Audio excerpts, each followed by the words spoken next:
Welcome to another edition of Consensus Unreality.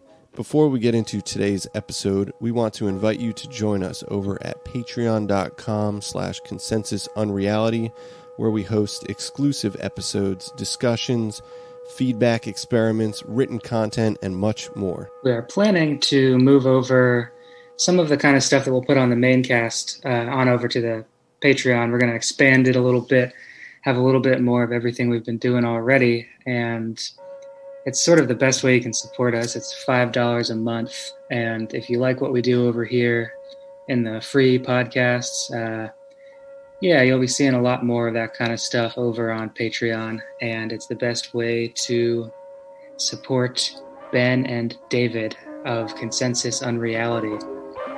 So here is another beautiful episode. Again, I don't know. Here's the episode.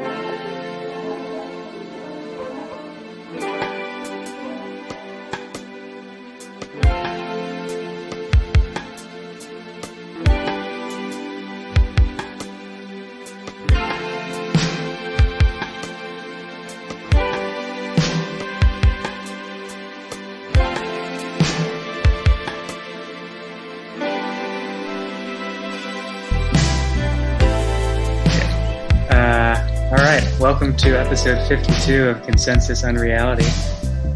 Today we have Joshua Cutchin here to talk about his new book, The Ecology of Souls. That's like Pixies and whatever, not the Pixies.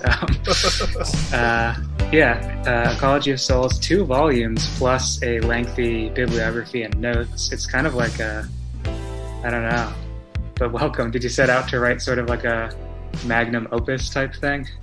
Well, the real genesis for it was that Anne Strieber quote, which is, after communion, a bunch of experiencers are writing them, and, I think that she sort of served basically as an administrative assistant for Whitley. She had made some observations as she went through the correspondence, and he mentioned several times in his books that there was one day when he walked into the study and she had a couple notes scribbled on this sheet of paper, and one of them was, "This has something to do with what we call death." Mm-hmm.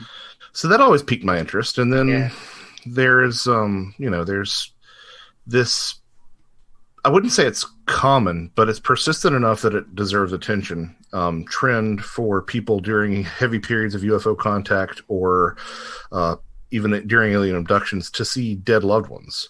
Mm. And, that doesn't square with my interpretation. It didn't, I guess, square with my interpretation of the phenomenon. So I was like, well, okay, let's take a look at this a little bit closer. And that's when I realized that this death connection to UFOs kind of lurks in the background of Passport to Magonia, too, because, Vallée drew all these connections between fairies and UFO phenomena, but he didn't take it that extra step, which I think kind of needs to be taken, which is, well, a lot of these cultures closely associated the fae folk with the dead. And that's something that you see worldwide, strongest in Western Europe, but you really do see that connection worldwide. Either fairies being seen alongside the dead, or, someone going to fairyland and meeting a dead neighbor, or someone dying and becoming a fairy. Like, you see these things over and over and over and over again.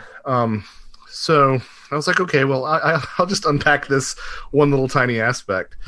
And that was when I was like, okay, well, you sort of need to talk about near-death experiences. And, well, near-death experiences are kind of like out-of-body experiences brought on by trauma. And, well, and so I kept on doing that until I realized, this kind of turns into, not my original intention, but it kind of turns into a holistic approach to the paranormal, because you keep finding these connections to the dead, and they're really consistent across different interpretations. Like, I don't know if y'all have had a chance to get to the section on, basically it's the chapter on ley lines, but you see these ley lines, and they look a lot like Ami Michel's orthotonies that he talked about in the 60s, even though that concept has since been debunked. I think it's still a very powerful concept, and we still sit with that today.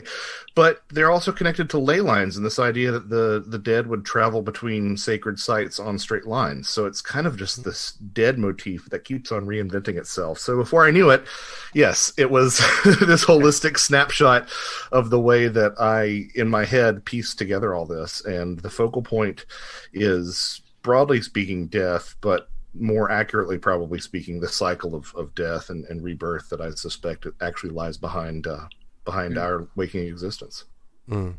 Yeah, I think it's like an excellent book, especially in terms of the way that the conversation is shaping around UFOs currently. It almost seems like the either the extraterrestrial hypothesis or like the nuts and bolts thing is kind of rearing its head again. And this book actually reminds me a lot of F.W. Holliday's Goblin Universe, which you mentioned F.W. Holliday in the book a bunch of times, right? Was that like a big inspiration? The Goblin Universe less so than his work with Loch Ness. Although I think that, there are certain things about him and his ideas that for someone who is into high strangeness and who really embraces the odd outliers of the UFO phenomenon, you can't really get away from. Like, they just you sort of absorb them through osmosis. But yeah, it's interesting because I would have said that in the brief amount of time that, I had been involved in this topic, my first book was 2015. And even in that brief amount of time, probably from 2015 to like 2018, the tenor of conversation regarding this stuff had really come to embrace a lot of these sort of more esoteric ideas and sort of the occult ideas and these ideas surrounding altered states of consciousness. But it's like that sort of triggered an allergic reaction amongst the. I'm not going to say, if I say deep state, it has all these other connotations nowadays, right? But you know what I mean. Like, I don't mean a Trumpian deep state. I just mean like just the deep apparatus in the three-letter agencies and whatnot. And so all of a sudden we've got this, what I like to call technological fetishism coming back, right? Like it's all about propulsion systems and, aircraft and, what planet are they coming from? And I feel like it almost sort of pulled the conversation away from that. Of course, the ironic thing is that it seems like all the people who are really interested in disclosure are a lot up to speed or are less up to speed on these sort of extended consciousness effects and basically occult phenomena than the people who are actually, pulling the levers inside the authority structures. Like, they all seem to be very well versed in this stuff. And it's just the disclosure community, which like keeps it at arm's length because I guess they just want it to be little green men and flying saucers. And I don't really understand that impulse. I'm sympathetic to it because it's what we all grew up with, but like, I think it's so much more fun to talk about all the alternative ideas of what it can be because the ETH, the extraterrestrial hypothesis, has just been done to death. Yeah, that's funny. I wrote down before the interview, I wanted to ask you in sort of a funny way, like, do you think there's life on other planets? Oh, you're muted. Yeah, I do. I was laughing and I started. Sorry about that. Yeah. I try to be really good with the mute because sometimes you cough and sometimes you have bodily functions and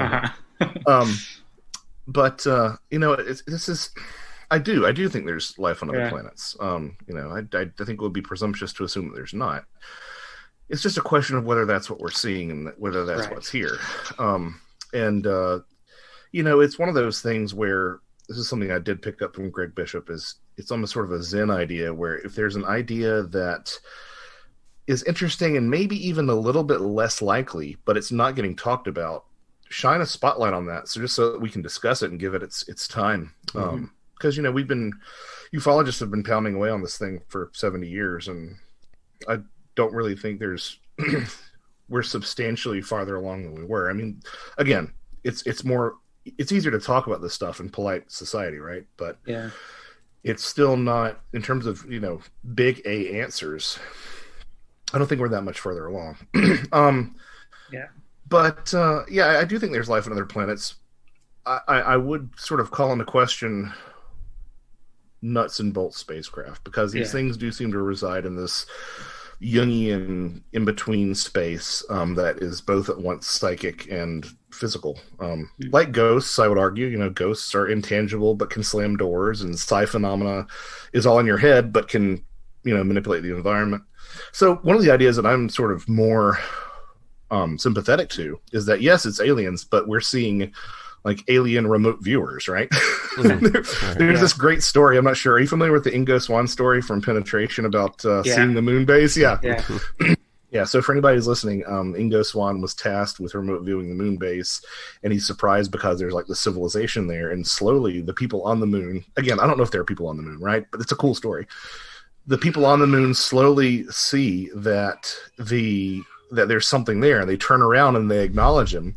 And he's like, well, remote viewing's supposed to be a one-way thing. Like, why can they see me? And the question is, well, what did they see? And Ingo said, well, maybe they were more psychically attuned so they could see me. And that brings into all sorts of questions. Well, what if that happened and we were at the receiving end of that, right? Yeah. So what if there's an extraterrestrial that was able to remote view or astral project or any of these terms that you want to use, and someone was on the ground, what would they see? They might see a bright light in the sky acting erratically. And, the fact that Ingo thought that it was the psychically attuned people who could see him sort of brings in that whole question of why does it seem that people who have UFO contact end up being more psychic?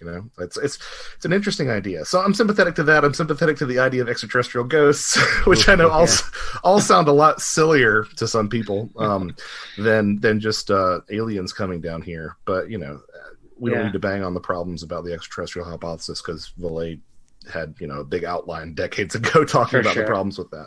And then again, there's this specter of death that just looms over the whole thing. Yeah. What do you think of from the nuts and bolts angle? Like, what do you think are these so-called recovered artifacts? Do you think that that's some sort of something else, like in the fairy tradition, how there can be objects? Yeah, this is a real Patrick Harper sort of view that he talks about in Demonic Reality. I mean, we've always had artifacts from the other, right? Yeah. And, you can still to this day go to some museums overseas and see fairy flags and tiny little fairy shoes made out of mouse skin and stuff like that. And to say nothing of, saints' relics and things like that. And some of these are demonstrably fake, but still have abilities attributed to them, Yeah. So, the statue of the Virgin Mary that shouldn't have anything strange about it, but somehow weeps blood. What does that mean, right?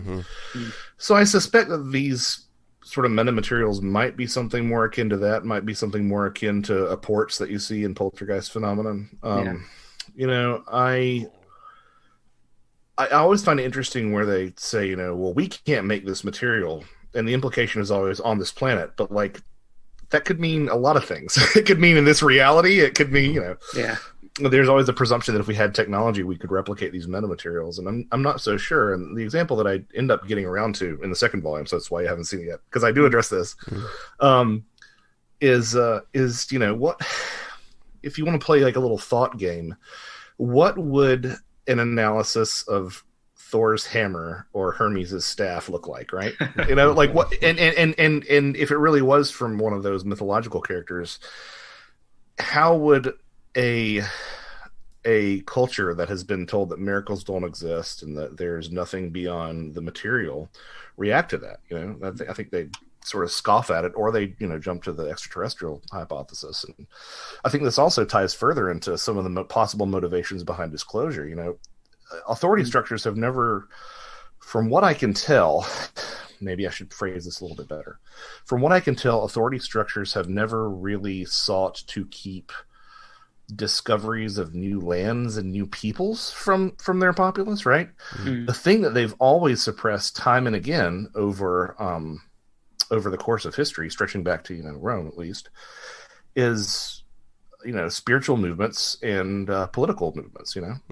So I kind of can't help but see the Roman persecution of the Dionysian mystery cults and think, well, maybe we're seeing something more like that. And the example that I just sort of come around to is which upends your reality more?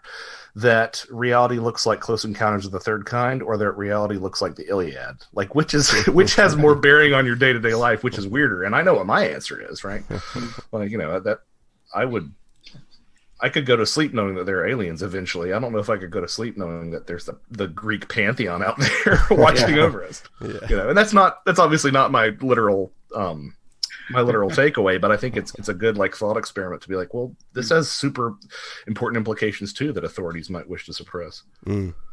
Yeah, that's funny. I'm glad you mentioned the Jung thing too, because in the book you kind of isolate some stuff about Jung and the points of contention which he's viewed in the field. But I mean, he was kind of like still on the fence about the whole issue towards the end, right? And I mean, it just never kind of resolved for him. It was really causing a lot of problems for him to think about. Yeah, I mean, I think, so you'll read some UFO/Fortean scholars who will say, well, Jung was actually an ETHer, right? And I don't really know how you get that. There are some indications that he spoke about that privately, but that was never his public stance. To walk away from his flying saucers essay and with that feeling is a really selective reading, I feel.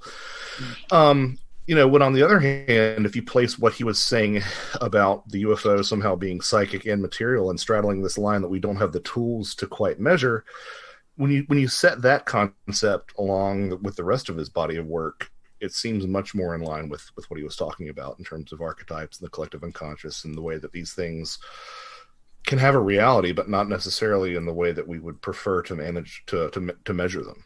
Right. Yeah. Materialized psychism, right? Is how it's worded. Yeah, he that's the exact phrase that he used. And he was quite disquieted by that. He said that the possibility of a materialized psychism opens a void at our feet.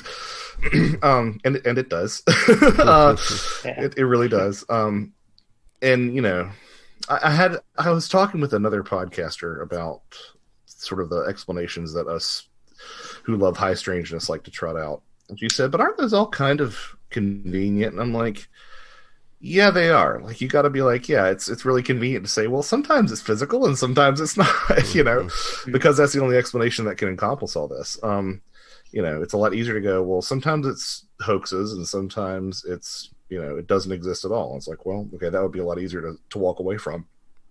But I think we need to keep in mind that if there is an intelligence that is positioned with complete autonomy and complete authority, it can do whatever it damn well pleases, I'm talking about positioned, maybe it's a spiritual positioning, maybe it's a dimensional positioning, but if it can actually manipulate the levers of reality, then, I think it could be in control of the entire situation. Right. And, it's like with my toddlers, like, if I'm holding something that I don't want them to get, they're not going to get it. And, this is a little bit truer when they were babies, but if they do get it, like, I can set those parameters and manage those parameters pretty well, and if you extend that to the UFO question, well, yeah, I can decide if you get to take a photograph or not, True. Yeah. It's possibly, again, I that was something that just really stuck with me, is that these explanations are convenient, but, right.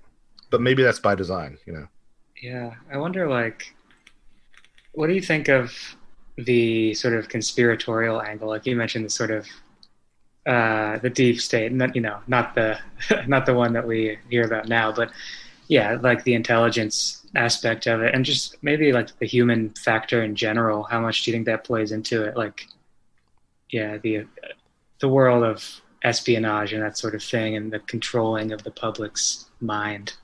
Well, I think that they obviously realize that something strange is going on. And I'm going to say this, and people will sort of get put off by it, but you can say that they know that there's something mysterious going on, and also see the ways that they could take advantage of that, right? I mean, I was saying this back in when the footage got released a couple of years ago, which wasn't really released. It had been around since like 2008, I think. Yeah. But it was like, well, does anybody not realize that we're in the middle of the second Cold War? Like, right. If we survive past this period in history, I'm pretty sure, and it doesn't go hot, right? Yeah. Those two are related. I'm pretty sure that we'll call it that, it's Cold War II. And that, so you've got some saber rattling and some some veiled messaging going on between superpowers, and you also have, oh, the Navy is taking civilian reports of UFOs. Does that not sound like crowdsourcing to anybody else? Like keep an eye out for strange stuff in our skies. Must be UFOs. Thanks so much, ufologists. Hey, buddy, we got another Chinese drone coming over here. Right. Huh. So, I think that has to be taken into account too. And then you've got all the stuff, out at Skinwalker Ranch getting thrown into the mix, and it's just, it becomes so difficult to separate the strange from the sophisticated, espionage apparatus, and that's probably the point. Right. So yeah, I think there's something going on there. I'm not so sure that we've recovered anything. And if we have, I'm not so sure that anybody knows what to do with it. Even if you're a fan of the extraterrestrial hypothesis, like how would a Neanderthal reverse engineer an iPhone? Like it's just not going to happen. You don't even have the tools to make the tools to make the tools to make the damn thing. Yeah. Right. Yeah, that's crazy. I wonder, how, because there's sort of at least in some of the sort of paranormal circles, there is sort of maybe the more the conspiracy theory kind of circles, there's sort of the belief that there's nothing to this other than sort of a mass manipulation program. All it is to cover advanced weaponry, and it's just a smokescreen. That's a very popular thing right now, which I don't buy. And that's reductive in the other direction too. Yeah. Right. And I think it's just like the UFO phenomenon itself. I've said this, and these numbers may be skewed, but they're just sort of my own personal headcanon that I came up with. 80% of sightings are probably misidentifications, and that remaining 20% is not just UFOs, right? It's a lot of different things. It's unorthodox aircraft, it's poorly understood weather phenomena, it's perhaps some psi phenomena, it's perhaps some spirit phenomena, and it might even be extraterrestrials as well. I think we're dealing with more of a grab bag than we are, any one thing. So similarly, I don't think it's all manipulation or all hiding the truth about aliens from Zebel Ganubi, right? I think that there's a spectrum in there.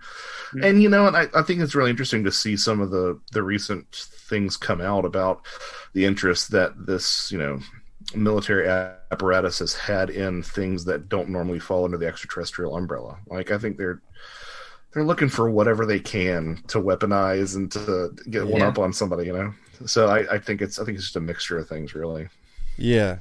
I'm glad you said that, and that's what I appreciate so much about a book like this. There does seem to be a bit of a Mirage Men effect, especially on Twitter and stuff, to kind of reduce it. And it's not to diminish that kind of work, because that is such a strong aspect of it. Maybe it is the majority aspect of it is truly, shadow play, conspiracy, and disinformation. But at the same time, what you mentioned, that other 20% is genuine phenomena, Yeah, and I do have to look askance at the way that some of UFO Twitter, which I famously left back in 2019, I was just I'm done.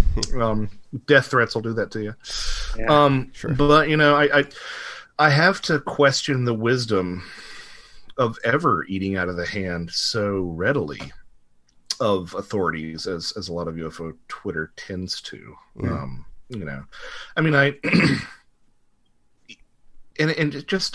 I want to get real snarky right now, but it just speaks to me also a real lack of awareness regarding what's happened in this phenomenon, this UFO military complex for the past 70 years.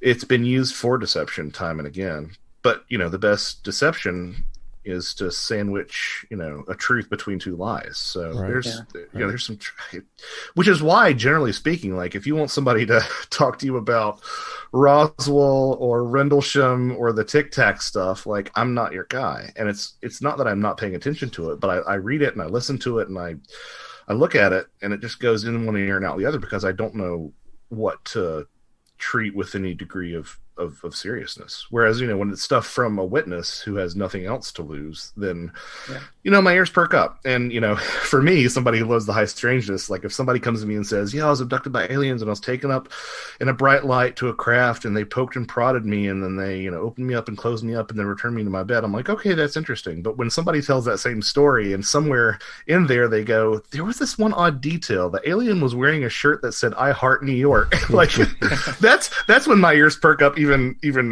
stronger, because it's just these details like nobody who is fabricating would include if they're actually trying to be taken seriously.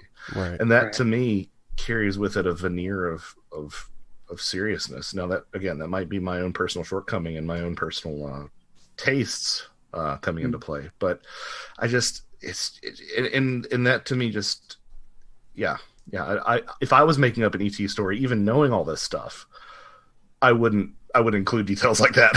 Even knowing that high strangeness is a hallmark of the phenomena, I wouldn't do that. Yeah. They're always so idiosyncratic and just seem like they're chosen at random. They're so weird, but dream logic and all this stuff. Yeah, that kind of leads me into. I wanted to ask you about the role that, like, the sort of psychedelic thing and McKenna and those sorts, because that's like a big part of certainly the first volume here. It comes into play, and then from the descriptions I'm looking at, it looks like it comes into play a bit more. So where does the psychedelic thing come in?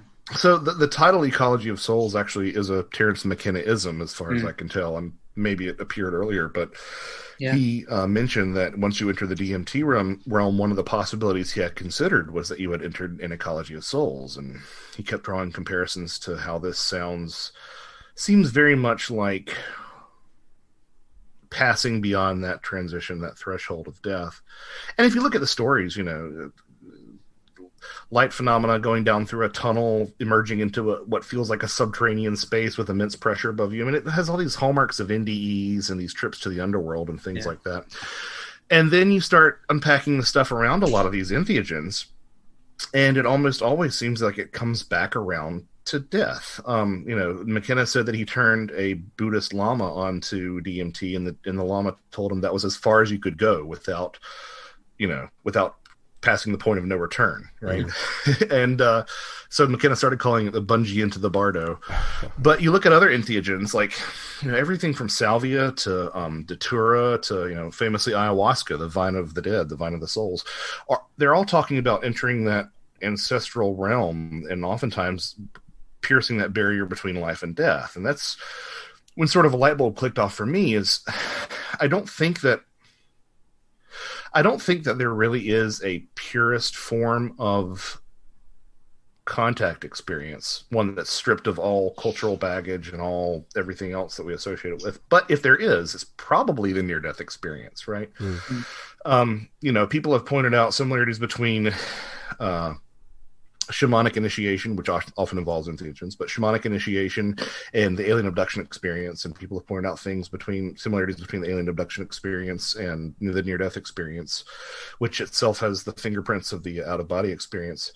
I'm thinking of Eddie Bullard and Kenneth Ring, respectively, have made those points. But I don't think anyone has ever fully adopted the stance of that's because you're always passing beyond the death threshold. And that's kind of what this book does. It says, okay, look, there are all these similarities. And you can extend that to trips to fairyland, to even some cryptid encounters. Not all. It's not as easy to do, but you can make some comparisons.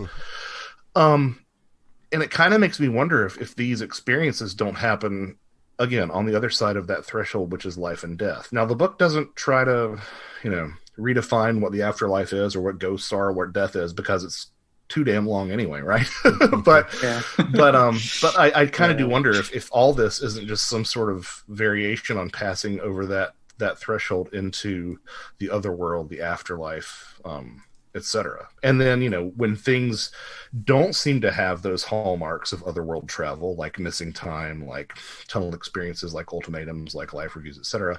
If it's not a Bigfoot shaman on the other side, taking 5 dried grams in silent darkness and popping over into our reality, right? Or same thing with the UFO thing, right? If everything else around it seems normal, maybe they're visiting us instead of us visiting them in whatever sort of realm this is. Yeah. Yeah, I feel like you mentioned so many different witness accounts in the book. I know briefly you mentioned the Andreasen affair. That seems to be the one that converted Raymond Fowler kind of away from the nuts and bolts thing. That's one that I think sticks out to us, probably a lot of other people, is that Yeah, we've talked about that a metaphysical lot. death journey. Yeah, I mean, I think there are a couple of hallmark cases that you've got to talk about when you're talking about this connection, and that's one of them because everything about her experiences is just absolutely drenched in near-death experience imagery. And like, and you're exactly right, that was the sort of the catalyst for Fowler's uh, sort of change in perspective. And to his credit, because a lot of people, I'm obviously, again, I'm biased, but a lot of people don't look at this and say, "Oh, maybe I have maybe my interpretation of the phenomenon is wrong." Right? So yeah, Fowler talked to Andreasen, who not only had all those themes of shamanic dismemberment that you see in alien abductions, but also was using language like, returning to the one through this bright gate. And everyone will pass through this gate to meet the one, and Fowler even said, like, this, what are the things that everybody does? You're born and you die, right? Like, those are the two universal constants.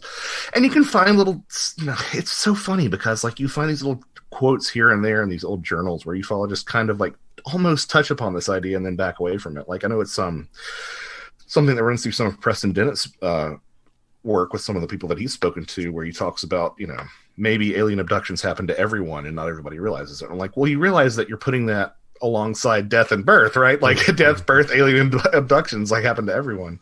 I mean, I guess eating and sleeping and, taking a dump, but yeah. So it's interesting to see the way that these ideas, even though they are not, held by the ufological rank and file, sort of pop their way in and out of these old journals and these old interviews and stuff.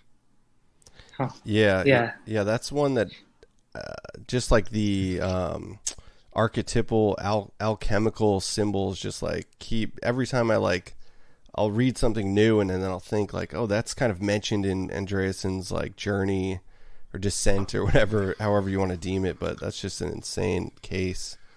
Well, and another famous thing from her stories. I mean, I liked what you said about the alchemical stuff because, like, every time you see like UFO, emblems on a UFO craft or on a ufonaut spacesuit or something, or alien writing, you're like, you can almost always find some sort of alchemical connection or some sort of occult connection. But one of the most famous things that's like couldn't be any more explicit was Andreasen seeing like this holographic phoenix that like flamed up and died and became ashes and rose from the ashes. Like that's the most, you couldn't be more on the nose actually if you tried. Yeah. Right. That's wild. Do you think like what do you think happens when we die? Oh man, I'm not necessarily. Well, actually, no. I kind of do have a model, and I touch on this towards the end because, like, a lot of this book was just me, who I identify as a Christian. I am a Christian, and at the same time, I can't turn a blind eye to a lot of this strangeness. So a lot of this book, if you read it with that in mind, you can kind of see me kind of trying to sort through all this stuff and reconcile it. And that's what the afterword is me speaking to that directly. But in some of the chapters leading up to the afterword, I kind of hint at a model that I think is probably the closest to what happens. Again, this is just a way for me to make it work, right? It might not be objectively real, but this is what I think is that there is like a sea of soul on the other side of the veil, and we are each waves on that sea, right? Which is a nice way whenever somebody is like, well, reincarnation can't be real because there are more people on Earth than there have ever been. Well, okay, how many waves can there be on the ocean, right? Like it's theoretically infinite, right? So we're each little concrescences of consciousness that arise out of this, I think. And when we make that transition, we draw from that. And I don't think that things like reincarnation are... I do think that there's a lot of good evidence for something like reincarnation. If you look at the work of Ian Stevenson and folks like that, Jim Tucker, who have looked at some of these cases, they're really, really compelling. I don't think it's a one-to-one thing. You know, I don't think I was Ben in a past life and now I'm Josh, right? I think that like I was Ben and Tommy and Samantha and Zebel Gornax. You know, I think I was anything that can live has been over there. And just like, you know, the way that raindrops coalesce from the sea, or that moisture coalesces into a cloud and falls to earth, like the molecules in that raindrop could have been anywhere and everywhere all over the planet. I think it might be something similar with the reincarnation process, which is my way of coming to terms not only with reincarnation, but some of the stranger things that I had to sort of face in writing this book. So like, I always like to go after things that make me kind of uncomfortable or that don't fit my model, right? Or like, how do I explain that? And one of the things that I always pulled away from was like pre-birth memories and alien abductions, or, you know, the past life memories, or one of the things that's hardest for me to swallow is this idea of dual souls in alien abduction research, which is this idea that like, well, part of me is human and part of me is gray alien, and sometimes the gray alien part of me leaves and comes back. It's like, but if you're thinking about it, like, if you're thinking about us being made of multiple parts that once might have been everything from, you know, if you want to take an animist perspective, mountains to rivers to moose to bears to aliens to other human beings, like, it makes that a little bit easier to understand. That, and, you know, this ancient idea of polypsychism, which I think one of the most unwise decisions we ever made in the West was to sort of abandon that idea, because I think it's so useful for explaining some of the conflicts that we have. You know, the idea that you have multiple souls, multiple parts within you, I think is at the very least a more potent metaphor to deal with sort of the internal conflicts that we have. Yeah, I mean, it definitely feels that way. Like, I feel like any human being that you meet feels that way. So yeah, it is interesting that it's not. Well, I mean, yeah, like my head's telling me one thing and my heart's telling me something else. It's that's polypsychism. And once you sort of adopt that polypsychic stance, or entertain that polypsychic stance, I guess I should say, because, you know, you don't necessarily have to adopt it, but once you open up that possibility, it really makes a lot of things snap in place, for me at least. You know, out-of-body experiences make more sense. Doppelgangers make more sense. It allows you to sort of reframe some instances of UFO phenomena, perhaps as doppelgangers, which I talk about in Volume 2 a bit. You know, it just, and you know, people who meet their clones aboard UFOs. Right. They meet their clones and, like, they almost always look exactly like the person, down to like scars and stuff. And it's like, well, okay, that's not the way that we understand cloning works. But if it's a projection of yourself, then it might be something like that. So again, this is why when you pull on that death thread in the UFO lore, like, you end up talking about all these things that you didn't think you would, which, you know, if I just set out to write the book starting with UFOs, I would have been digressing, you know, every other paragraph to explain these older concepts. So that's why I was like, you know, hell with it, I'm just going to write about these older concepts and bring everyone up to speed. And Volume 2 is more or less the UFO book. You know, there's plenty of UFOs in Volume 1, but Volume 2 is kind of the UFO book. No, I think it's kind of essential for you to gather the sort of threads that you're working with before you approach it. What do you think of, why do the gray aliens kind of look like a combination of skeletons and embryos? Well, yeah. So I have this. I'm doing a talk in Missouri next week, and one of my slides is, you know, talks about how if you wanted to draw a gray alien skeleton, like, how would you really differentiate that from a gray alien, right? Like, they're so skeletal to begin with. And I'm like, well, certainly seasoned ufologists can tell the difference. And then I throw up a slide of the Roswell slides, you know, where they said, oh, it's a dead Native American boy. It must be an alien, right? It's just, what a mess. But I think, you know, in that folly, we can see how similar these things are. And, you know, you can, I have a whole, probably at least quarter of a chapter, and, you know, these are chunky chapters, right? I have at least a whole quarter of a chapter dedicated to comparing grays to the dead. But even when they're not grays, you know, these therianthropes that you see are oftentimes animals that we associate with death or have associated with death. They're archetypal earth animals, right? That wouldn't be out of place at all in, you know, shamanic practice. So that to me is the dead angle. Like, maybe they are the dead. You know, because you have Greys transforming into the appearance of dead loved ones, and the ETHers like to say it's a screen memory, and that's all fine and good, but you can say screen memories all the way down, right? And then what's there to investigate, right? Everything's a screen memory. Right. So like, let's try to engage with this on the way it looks. So like, that's one idea. That there's some sort of, the Greys are always drones. And if you look into a lot of different spiritual traditions, they talk about, your ego being removed after you make that transition. So maybe that's part of the reason that they look so uniform. Ghosts in a lot of traditions could shapeshift. It's a very modern idea that ghosts always look the way that they did when they were alive, especially in the classical tradition, Roman, Grecian ghosts would look like anything and grow to enormous size, etc. So that's the dead angle.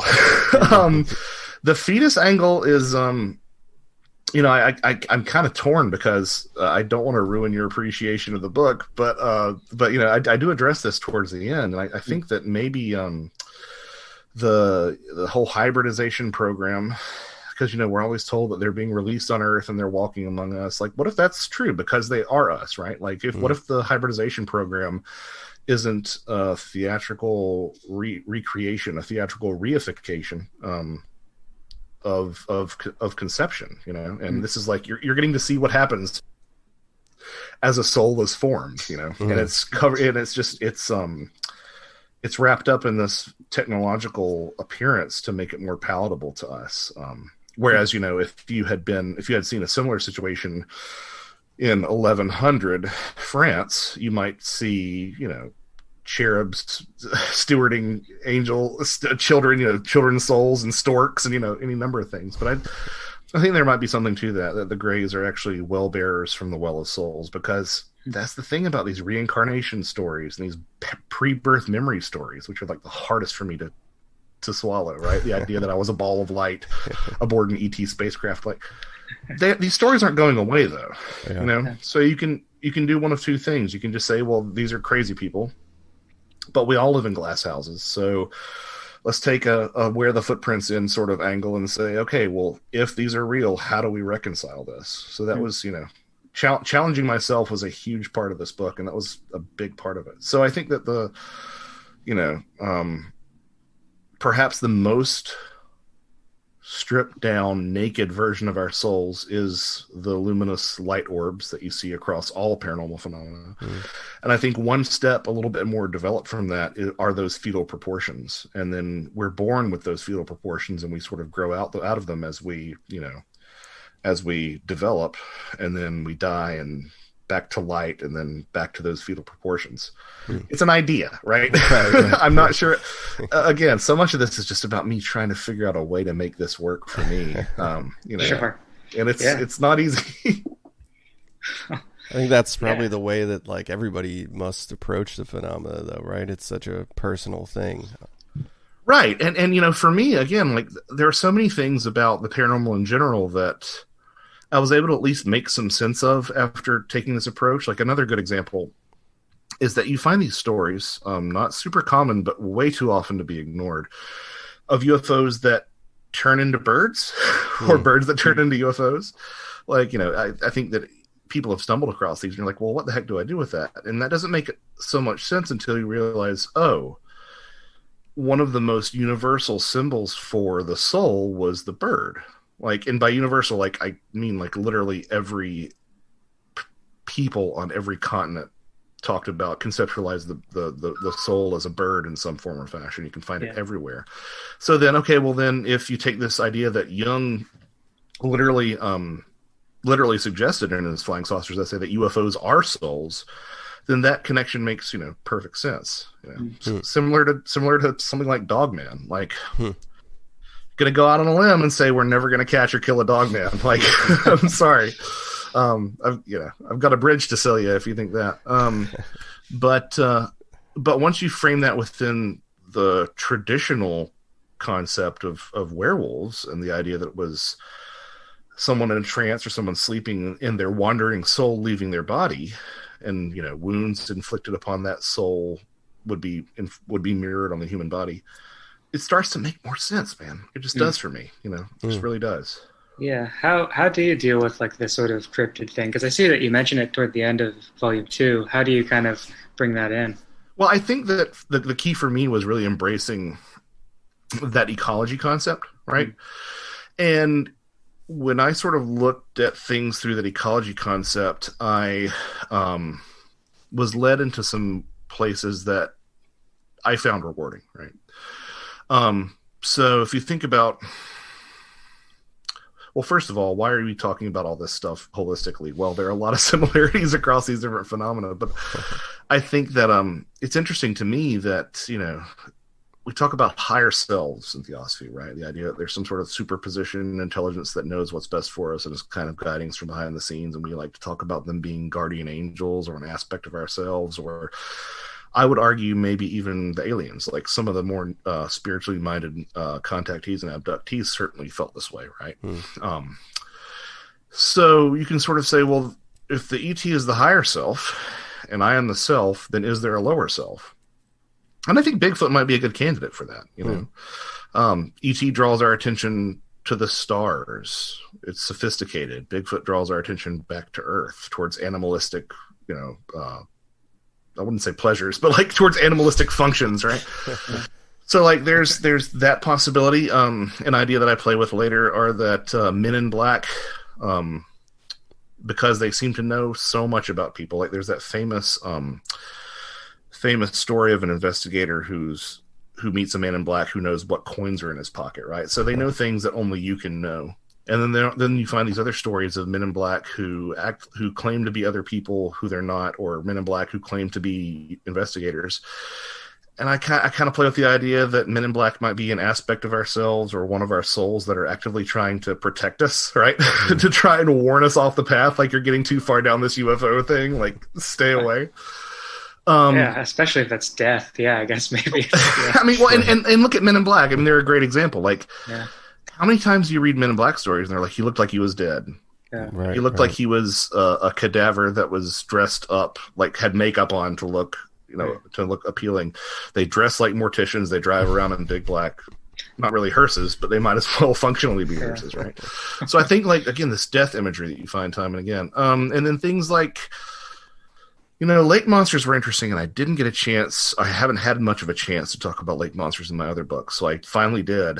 And it's really funny because, you know, everybody was really big on what Tim Renner and I did with Where the Footprints End, and they said, and I'm flattered by the comparison, I'm not fit to tie his shoes, but they said, you know, this is Passport to Magonia for Bigfoot, right? So sort of like a Valayan approach to Bigfoot. And I said, maybe I should do that with lake monsters. And then I picked up Michel Mergier's Lake Monster Traditions, and I'm like, oh, this has already been done. And it's this book that's really hard to find. If you can get it, the copies that I've seen lately are really expensive because it's out of print. Some publishing house should snatch that up and reprint it, because it's like Valet, it's like Passport to Magonia for lake monsters. I want to check that out. Yeah, I love the lake monster stuff. Oh, it's fantastic. It's like, you know, I mean, people talk about like the Dragon and the Disc being like this groundbreaking lake monster book, and it's kind of like, when I read it, it kind of reminded me of some of the ideas that you find in Rebirth of Pan, because you hear about it being like groundbreaking, and like we're so far past some of these ideas that they were certainly groundbreaking at the time, but now they've been talked about so much that it's like, oh, well, that's almost kind of quaint. But Lake Monster Traditions, I think, has aged a lot better with that sort of psychosocial interpretation. So the Lake Monster thing, you actually can't draw a lot of near-death experience comparisons to Lake Monsters, but there's a lot more high strangeness surrounding Lake Monsters than I think people realize. And the thing that sort of cracked the Lake Monster's role in the Ecology of Souls for me, that niche in the ecosystem, right, was considering just all the overwhelmingly negative associations that they have. You know, when you look at the way that the lake monster is depicted, it's always like a half hump, which is like a broken version of Jung's UFO as a totality symbol, right? Like, you know, the UFO as a totality symbol is a circle, but like the half hump is always like a broken half circle, right? It looks like an overturned boat. There's a lot of death imagery that you can go into that. I came up with a really weird idea that they're soul devourers, but how I get there, you can sort of go on your own journey too. I feel like I'm spoiling the book for you guys, but whatever. No, it's great to talk about it because it's such interesting stuff. It's not, it's not like a movie in the way that it can be spoiled. It's more of a. Well, that's the thing that I've found is that when talking about this, like some of these ideas are admittedly so far out there. Like it's almost more enjoyable to know where I'm going to see how I build that case. I think another idea is that I speculate that the UFO phenomenon, or at least the UFO occupants, might be psychopomps, these characters that usher us over that final transition, and that's a really weird idea, and that's why it takes me 11 chapters to get there. It's because I'm like slowly trying to build this case. I'm gonna get there eventually, but yeah. I mean, the sea monsters have like that connection to like the Typhonian current too, of like Kenneth Grant and stuff, the Leviathan. Have you? Well, I mean, sorry, I didn't mean to interrupt you. No, I'm just curious. Have you like read much of Grant's stuff? Or are you interested in that? No, I haven't, but I do sort of go into similar territory because what struck me is the fact that if you look at like the constituent parts of lake monsters, they really resemble the parts of Ammit, the Egyptian soul devourer, right? Like Ammit was crocodile, lion's mane, hippopotamus back, right? So hippopotamus back, that obviously fits. Crocodile head, not super common, but it appears in some Nessie reports. Most often it's the horse head. The mane appears in a lot of these lake monster reports. So I'm like, okay, well maybe this is that same thing, right? I don't know if we're talking about a species of spirit or an archetype or whatever, but let's say that lake monsters are Ammit. And isn't it interesting that a lot of connections can be directly drawn between, was it Corazon? That Crowley was so interested in? Right. And then Crowley sets up on the shores of Loch Ness. Right. Yeah. So was he drawn there by some sort of power, or did his work at Boleskine somehow go back through time to manifest for St. Columba? I don't know, right? But I think that's interesting. So yeah, I think that, and that's why, man, I walked away from this more frightened of lake monsters than I ever thought I would be. Yeah, right. But, and you see allusions to this too. It was Donald Ormond, I think, the guy who supposedly, the famous exorcism of Loch Ness in the 70s, I think. Right. He had chartered a boat looking for lake monsters through the Fjord of the Trolls, I think somewhere in Scandinavia. And the hump approached their boat. And the guy on the boat was completely nonplussed, and he says, "Don't worry, they don't harm me like that. They only harm men's character." I'm like, yeah, this does kind of sound like Corazon or something, right? Huh. Yeah, Corazon's supposed to be like the dweller on the abyss too, right? On the abyss. Yeah. What is an abyss? Yeah. It's the depths, Yeah. So. Interesting. Sort of relatedly, and this is a bit out of left field. So we've been having these it started with me having these strange synchronicities about turtles, and then Dave started kind of catching a few of them too, and so we kind of both are in this weird zone where we keep seeing these like either symbols of them, or they keep appearing in these sort of odd places. Have you come across? I mean, it's such a symbolically rich animal, but have you come across any of that in the death stuff? I mean, a little bit. It's so when you're looking at sort of these psychopomps, they break down into multiple categories, right? You've got natural phenomena like the sun and the moon and the aurora borealis. You've got human beings like shamans. That was one of their primary duties. Is, I guess, because they're still practicing shamans worldwide, but that's one of their duties. Ancestors, dead loved ones, they can usher you across that final transition. Folk figures like the Grim Reaper or the Breton Enku. Obviously religious deities, but also animals. Yeah. Sometimes the spirit of the animal or the literal animal itself. And most of the time what you see is horses, dogs, birds, horses, dogs, birds, horses, dogs, birds, right? They embody like themes of transportation or companionship or, leading guidance, right? And so the animal variants, even though horses, dogs, and birds you'll find across a lot of different cultures, the animal psychopomp variants are a little bit more little bit more fluid, right? Because you'll find some cultures that treated bats that way because they could see in the dark, and the underworld's in the dark, so obviously they're good candidates. And there's some, I believe, Turkish cultures that sort of treated the turtle the same way because they're just like, really focused and they just keep on going. Later I did find some connections in volume 2 of people comparing flying craft to turtles. There was an interesting, I have a digression about, UFOs seen at cemeteries. I think this is in the appendix, which is, sorry, quick digression for people who are listening. If you look up Ecology of Souls, you'll find 4 titles. You'll find the ebook, which has volumes 1 and 2. Your best buy, most thrifty buy, right? Volume 1, volume 2, split only because it's like, 1,000+ pages, right? And then the companion, which is separate only because, again, it's so big. And the companion is just references the end notes and everything, but also includes 3 appendices of, the dead seen in conjunction with UFO contact and UFOs in cemeteries, right? Or UFOs at funerals, things like that. And in one of those appendices, there is a story about children having a funeral service for their pet turtle. So sweet. I think it was in Montana or something, and this ray comes down and Jesus appears or something, or what they interpreted as Jesus appears. But of course, in that very Magonian way, that just sort of all gets filed under UFOs. So yes, and there are lake monsters who seem to be turtles, or seem to be more Chelonian in the literature. There was a really interesting story about, I think it was in Vietnam or Cambodia, I can't remember which, but of an old legend where a princess threw a sword into this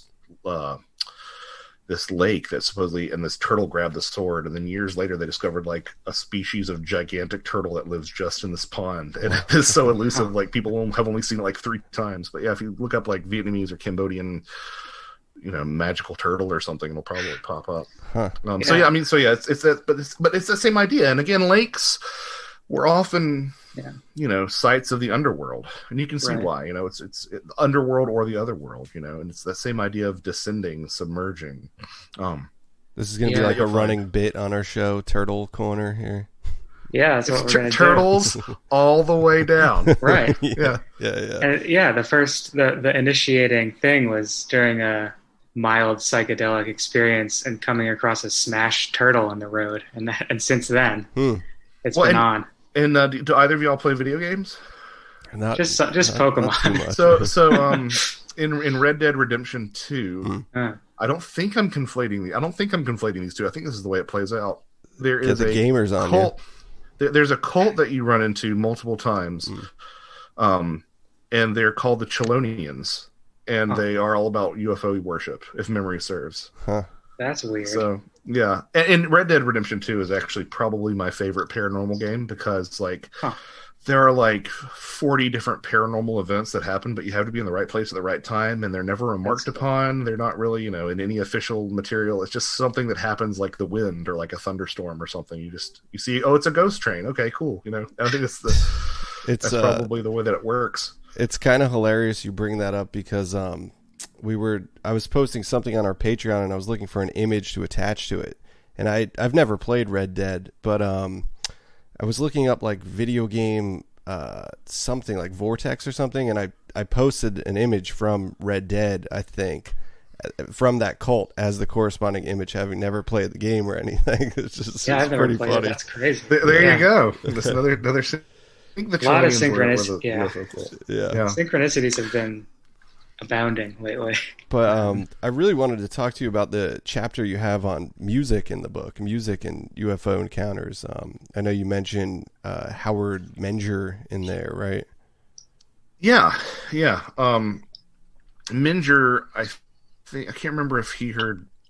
I always get it mixed up which planets the contactees went to. I think he was Venusians, right? Venusian, yeah. So he heard magical music on Venus. I think Adamski went to Saturn and heard this music. But you'll find this described throughout the contactee literature, which, the way that they describe it is exactly what you'll find if you read Walter Evans Wentz's Fairy Faith in Celtic Countries, like the seminal ethnography of fairy folk in Western Europe, right? it's always described as, not sounding like Western music, but, the most beautiful music I've never heard, but I don't think human beings could play it because it was so intricate and so beautiful. Like, you see these things time and time and time and time again. Super common in near-death experiences as well. This idea, again, described almost exactly the same. Happens in some cryptid reports. Also, something, it's not a direct comparison, but music and especially ritual drumming is very important to certain shamanic trances and whatnot. So yeah, it's one of those things that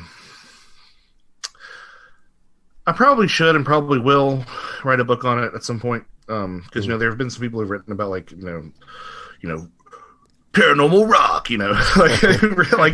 occult connections to rock music and stuff. But, like, I don't think anybody's ever tried to peel this music apart. And there's some interesting places that you can take it. Like, there's some rumors, and by rumors I mean, like, appearing in older texts, but never really well attributed, that maybe even the tune "Oh Danny Boy" was a melody that was given by the fairies. Right. So, I think there's some material to mine there. And I guess it's me having a musicology degree to dust off all those cobwebs in my head that have been replaced with contactees.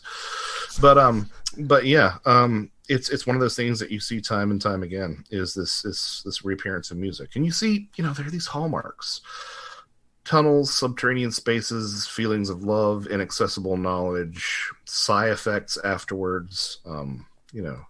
You see those in NDEs and OBEs and trips to fairyland and alien abductions, and shamanic stuff and entheogens. Like, it's always the same thing. It's just like mixing and matching people's interpretations and the beings that they see or believe are behind it. And that's, in a lot of ways, the only differentiating factor.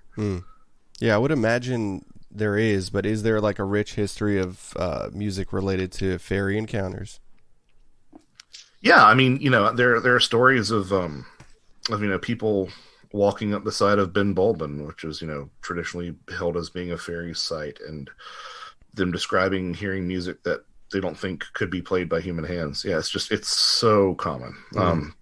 Sometimes it's, in some stories, it's like, that's the entire story, right? Like, I was walking in the woods and I heard this wild music, and full stop, we're done. But actually happens in some Bigfoot reports too. One of my favorite stories is Doug Hajashek, who was one of the creators, or one of the driving forces behind Monster Quest.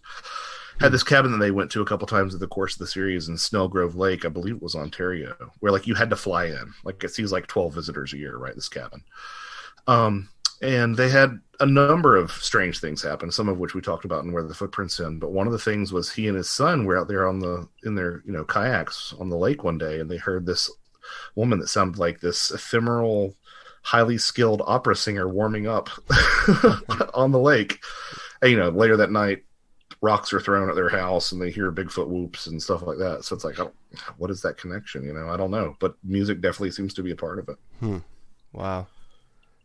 Yeah, that's crazy. I wonder, like, I remember, do you know the sort of Irish storyteller guy, Eddie Lenahan? Oh yeah, he's a great. Yeah, I could just listen to him talk and tell stories for like hours. Yeah, he had he's one done story some great research. that. He's you run across these characters and you're like, is this actually a verifiable source? But most fairy scholars that I have read will say that, you can trust what Eddie Lenahan says. I think, he had one about where, like, someone was sort of like almost like conscripted to, like, play in a fairy band or something.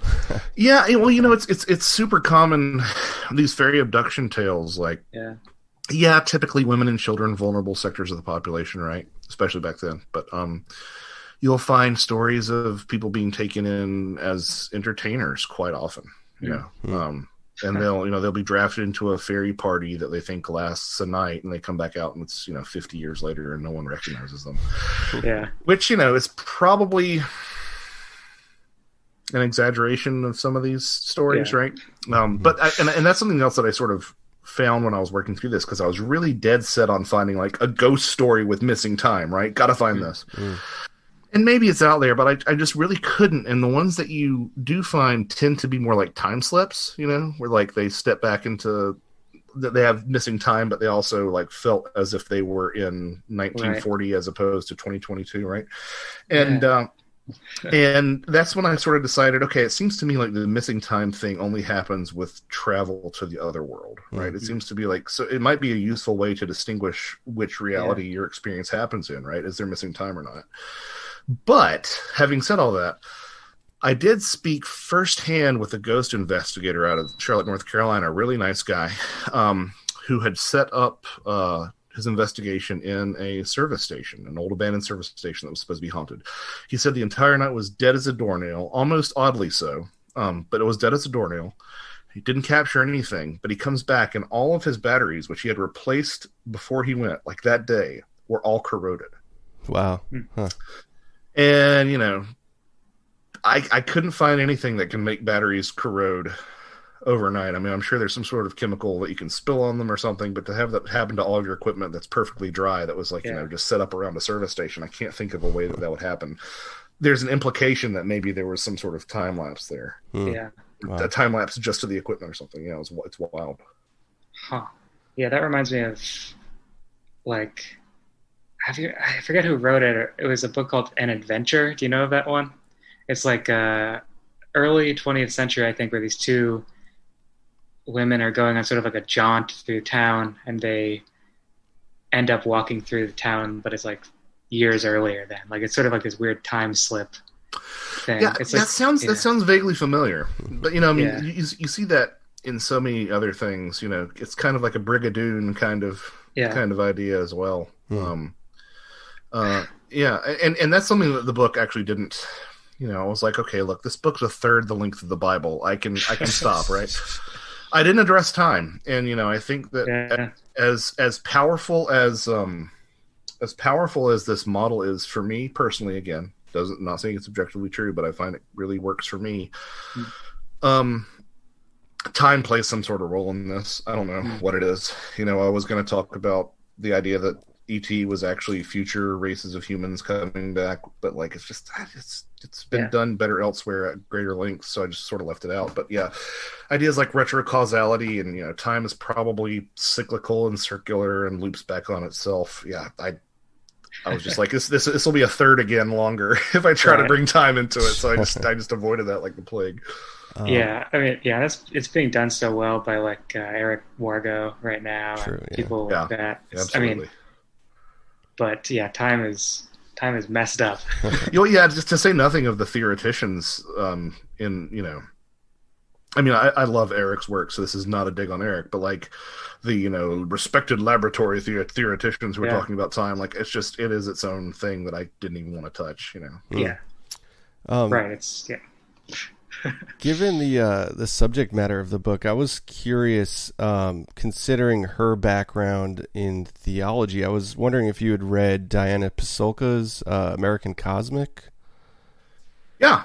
I mean, the books couldn't be more different, but it kind of conjured like a weird similarity of somebody coming from like a background of studying religion, writing a book about UFOs, and then you coming from, I mean, you're bringing that into it, but coming from writing about, you know, high strangeness to writing about religion and UFOs, you know.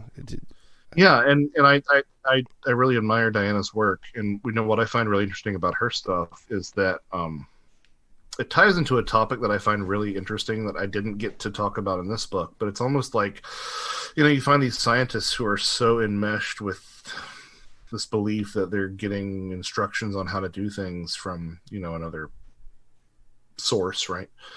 And you know, it's hard to not read that for me. Again, always trying to throw off the extraterrestrial lens whenever I can. It's hard to not read that for me as like a variation on the idea of a civilizing trickster, like a Prometheus that sort of was like trying to give human beings the tools to break free from, you know, from our mortal bondage. Or even, you know, you could argue that the serpent in the Garden of Eden was also, you know, another civilizing trickster. Right. Like we got, you know, the technology that you get isn't always the technology, or the knowledge that you get is not always the best thing, right? But yeah, I think that's interesting. You know, there's an old story that Valet quoted in passport to Magonia that I mentioned later in the book, because I have a brief section where I talk about the possibility of sylphs. And it's Phaseus Cardan, who I believe in the Renaissance, if memory serves, was approached by these beings who spoke a little bit about how when we die, no ego, makes that transition. And I, thought it was interesting because Phaseus Cardan was also a very prominent mathematician. He came up with some interesting developments, I think. I can't remember exactly what, but he was a prominent Renaissance figure of the era and the time. So yeah, it seems like there's always these like little snippets of information that's given from elsewhere, and I think some people call them ET and some people call them muses, and who knows. True. Yeah.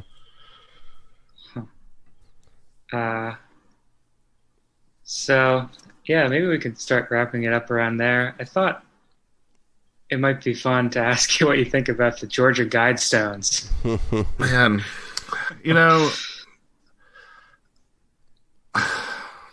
I do this really weird thing, right, where I fluctuate between like the absolute fantastic and the utterly skeptical. Whereas I feel like most of Paranormalia is in this like orthodox line of thinking, and I'm not saying that's necessarily a good thing. It's just I'm calling out my own behavior because I've never really for me, the Georgia Guidestones were open and shut from the work that in that Dark Skies over Elberton documentary that was associated with Dr. Future, who's a gentleman that I've had the pleasure to meet, good friend of Adam Sane over on the Conspiranormal podcast. And it looks like they sort of kind of outed this R.C. Christian guy, I think it was his name.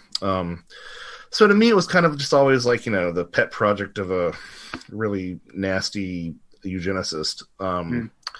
It's interesting to frame the prescriptions of the Guidestones within the current world climate. Yeah. And I have to admit, if there's any time that it seemed appropriate for the Guidestones for there to be a development in the Guidestones story since their erection, it probably is now, right? This is just the time when things happen to things like that. And then there's a whole nother side of it that I'm interested in, but I can never retain. That's like the synchromistic side of the timing of it, and the dates and the things like that. Yeah. So, being here in Georgia, I never took the opportunity to go see the Guidestones because I was like, let's just, it is what it is. And that's the thing about some of these paranormal sites is you go there and you stand there and you're like, cool. Okay, well now it's a 2-hour drive back, So I was never really close to Elberton, and so I never got to see him, which obviously I regret now because they're gone. But I think that we did have a political candidate who was calling for their destruction, and I think it just, with this political climate, it whipped someone into a frenzy who brought it down. Yeah, there might be some sort of occult significance to it. I'm not discounting that, but that's just my take. Yeah, I think that makes sense. Yeah, I have no idea, but I just thought it would be a good thing. The other thing is if somebody really wanted to bring those down with one or two well-placed charges, I think they could have, and they didn't. If it was some sort of professional or someone with any degree of sophistication. So instead they just sort of partially took it down, and then the rest of it was taken down because it was deemed a safety hazard, I think. I don't know. I haven't checked any of the follow-ups. I mean, it's not in the news anymore. So what happened to the guy that they arrested and his motives, and you're not getting any follow-up on that. Right. There's just too much. It's almost as if it was 10 years ago now.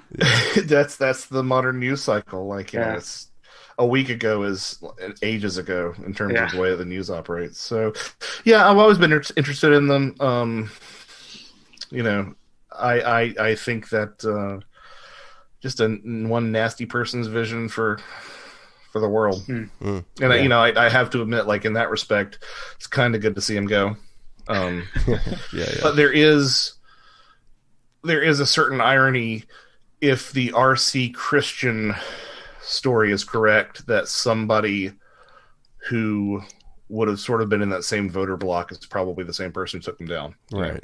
It is interesting. Yeah, that's the way it went kind of in a circle like that is pretty interesting. But Yeah, I mean, so not, and this isn't me being political or anything. It's just yeah, it is what it is, and I'll never see him, I guess. yeah. Not me either. I never went. I'm trying to think that the one thing that I did find interesting was that if memory serves, the official stance is that there was no time capsule, and I think Dr. Future said that he thinks that there was a time capsule. So that's really interesting to me that somebody who kind of debunked a lot of the mystery around the Guidestones thinks that there's a time capsule that we're not being told about. That's because there was that kind of hoaxed. Yeah, yeah. And I loved it because I thought I was just calling out the humor in it, but it turns out we found 2,000 pills, 1,500 pills. Boy, we're going to analyze these 500 Quaaludes. Yeah. I wish that was true. Yeah, it was like Quaaludes in like a Playboy or something. Yeah. They got me with that one, but whatever. Yeah, it got me too. I typed a comment, man, it's so funny that they keep on. I was like, oh, that's because it's a joke. Yeah, I got with that one too. Yeah. Real quick, I was just thinking about back when you were talking about your model, I guess, of the descent into the afterlife. To answer Ben's question, have you ever seen Solaris by Tarkovsky? Oh man, I think ages ago. It's pretty old, isn't it? I mean, it's by modern standards, like 71 or 72. I feel like he kind of brings to screen like a bit of what you're talking about, especially the emanations of this like giant conscious ocean and stuff is like the climax of the film and stuff. And I'll have to check it out because when I did see it, I wasn't involved in any of this stuff. And what I find really interesting is once you start playing with ideas of archetypes and some of these ideas, like it sort of allows you a means to approach something that you don't know what it is, but you're like, okay, well, I don't know what that is, but this kind of looks like, the womb of the earth, mother swallowing someone whole, and this kind of looks like that, and that a good example of that, which is the show that I'm very sad was canceled, was HBO Max's Raised by Wolves. Oh yeah. I watched that. Yeah, I kind of got soured on the whole like mystery box television thing after Lost. Like, just you've got to have an answer for this stuff, and I'm not sure that they had solid answers for it. But at the same time, on that archetypal level, like it made perfect sense to me. I was like completely on board, So like on the plot level, I was like, I don't know if they can pull this off, but the rest of it was just I found it just as interesting looking at it that way. Yeah, especially the first chunk of it was like the most symbolically like just like overloaded. It was like it was incredible. Yeah, how much, And then it was just one of those things where like the more like characters got named and stuff, you're like, oh, these people knew what they were doing. They weren't just choosing cool names. Like there's so just So it's been canceled. There's some rumors that it might get picked up somewhere, but yeah, like that's what I find so refreshing about getting more involved with that archetypal perspective is that like it almost feels like you end up like Matrix in Neo at the end of the Matrix, right? You can see the source code of the universe and see the way that things are put together, and Raised by Wolves. I didn't know they canceled it. That's too bad. Getting the bad news now. Apparently they had a plan that we'll never know, or maybe it'll get picked up by Hulu or something. Yeah, they say that. I remember when the OA got canceled, they're like, we had 3 more seasons planned out. Yeah, and sometimes what I think that a lot of people need to come to grips with, myself to a certain degree included, is that sometimes it's better to just let the thing die, as opposed to have it come back and kind of do a half-assed ending, like Arrested Development, they ran to the damn ground. Like, yes.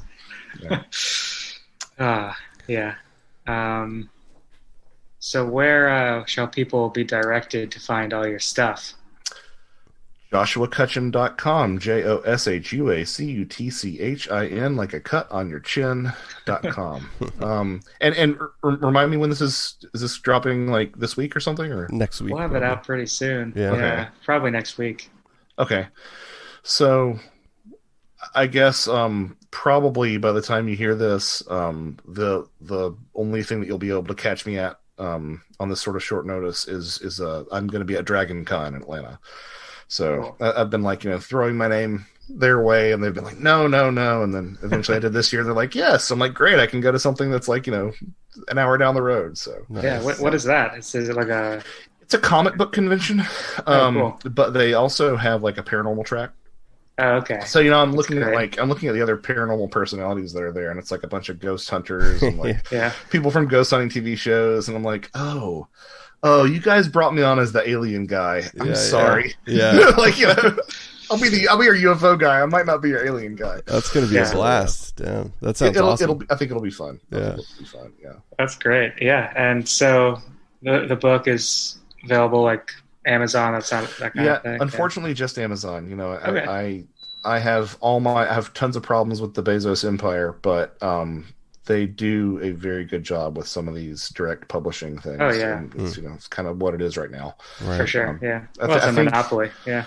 Yeah, I think after maybe in 5 or 6 years or something, I might take it to a different publisher so it can be off of that and not feed the empire. But right now, with me doing it myself, because this is the first book that I have solely authored that hasn't had a publisher, and I kind of wanted to learn the ins and outs of that. So it's been a learning experience. Had to put in a lot more money up front than I thought I would to get it all done, but I'm just enamored with the way it turned out. And part of that too, sorry, I know we're trying to wrap this up. Part of that too was, you hear about directors who like have an idea and they don't want to shop it around to a bunch of studios because they don't want a bunch of fingerprints on it. And that's kind of the way I felt with this. Like, I'm writing this for me.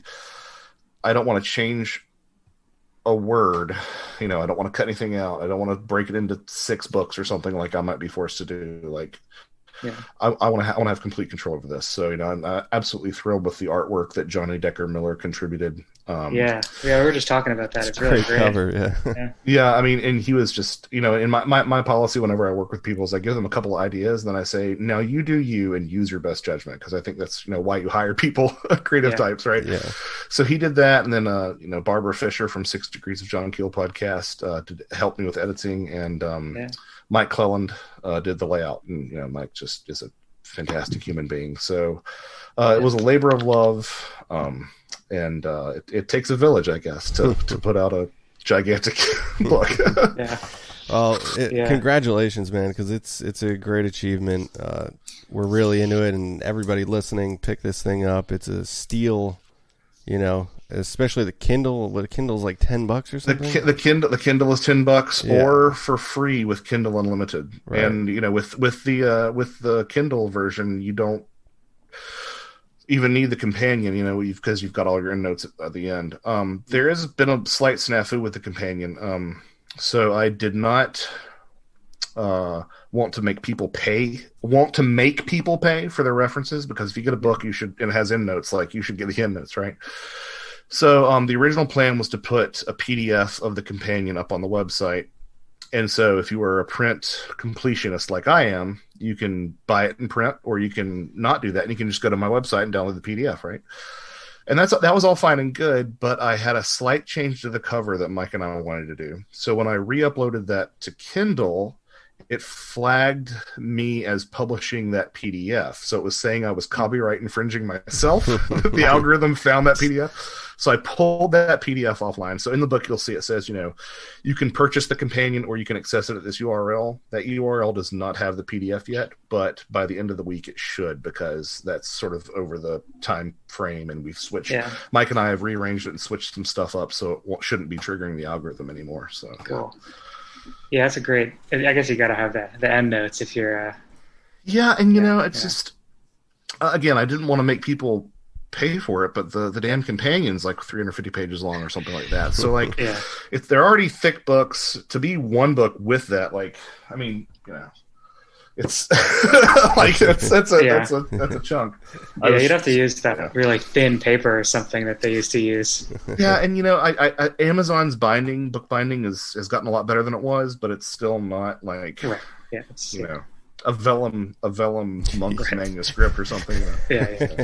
But thanks so much, guys, for having me on. It's been an absolute pleasure. Of course, check out the book. It's highly recommended for sure. Thanks for listening.